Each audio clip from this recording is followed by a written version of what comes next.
हरे कृष्णा। श्रीमद् भगवद गीता अध्याय 2 सांख्य योग श्लोक 53। श्रुति विप्रतिपन्ना ते यदा स्थायस्ते निश्चला समाधावचला बुद्धिस्तदा योगं वाप्यस्यसि।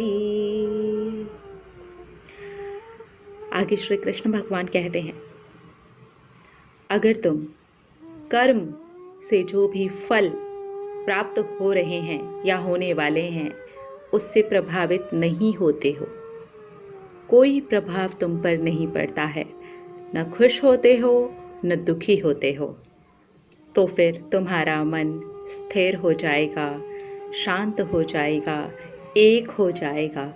एक मतलब तुम सिर्फ आत्मा हो जाओगे, इस ज्ञान को प्राप्त कर सकोगे और ये करवाएगी तुम्हारी बुद्धि, क्योंकि कर्म फलों से अब तुम प्रभावित नहीं हो रहे हो।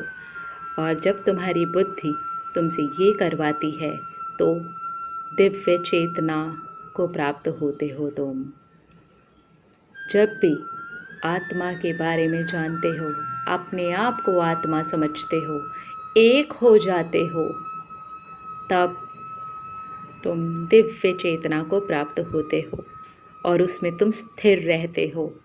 इस सारे कार्यक्रम में तुम्हारी बुद्धि तुम्हारी मदद करती है। कर्म फलों से प्रभावित हुए बिना उसके बाद ही बुद्धि तुम्हारी स्थिरता के लिए, एक होने के लिए मदद करती है। और इस मदद से और इस प्रकार के प्रयास से तुम आत्म साक्षात्कार, आत्मज्ञान प्राप्त कर लेते हो।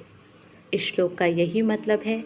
श्री कृष्ण भगवान अर्जुन को यही समझा रहे हैं। अब इस श्लोक को हम अभी इसी वक्त अपने जीवन में कैसे उतार करके देख सकते हैं। अगर हम लेट गो करना समझ जाएं, कर्म फलों के प्रति बहुत ज़्यादा खुश होना और बहुत ज़्यादा दुखी होना, बहुत ज़्यादा छटपटाना बंद कर दें कि हमने ये कर्म किया है, इसका ये फल होगा तो हमें अच्छा लगेगा, ये फल होगा तो हमें बुरा लगेगा। ये करना अगर हम पूरी तरह से बंद कर देते हैं, तब हमारी बुद्धि हमारी मदद करना शुरू कर देती है। और वो बुद्धि हमारी मदद किसी छोटी चीज़ के लिए नहीं करती है।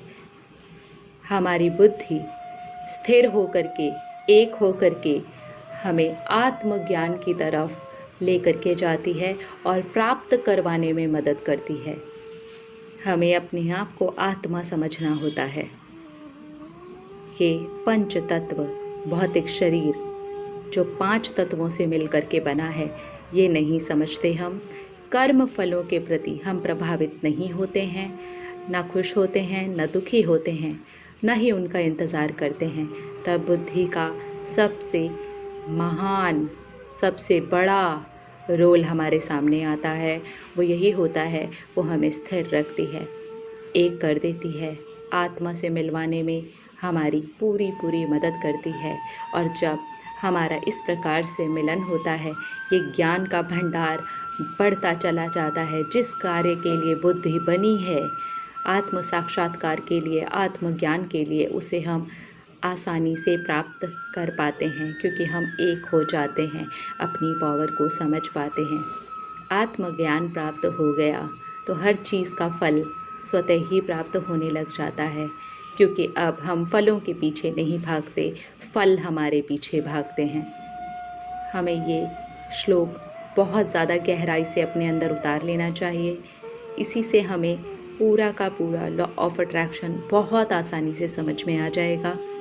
लॉ ऑफ अट्रैक्शन अगर हमें समझना है तो इस श्लोक की गहराई को हमें अपने अंदर उतारना होगा। दिमाग को कहाँ पर सही तरीके से लगाना है, किस तरह से लेट गो करना है, किस तरह से अपने आप को आत्मा समझना है, इसके लिए पूरी श्रीमद् भगवद गीता के एक एक श्लोक से हमें महान ज्ञान की प्राप्ति होती है। इस श्लोक से बहुत ही गहरे ज्ञान की प्राप्ति हो रही है। मिलेंगे अगले श्लोक में और देखेंगे हमारी श्रीमद् भगवद गीता हमें क्या शिक्षा दे रही है? हमारी श्रीमद् भगवद गीता हमें क्या शिक्षा दे रही है? हरे कृष्णा।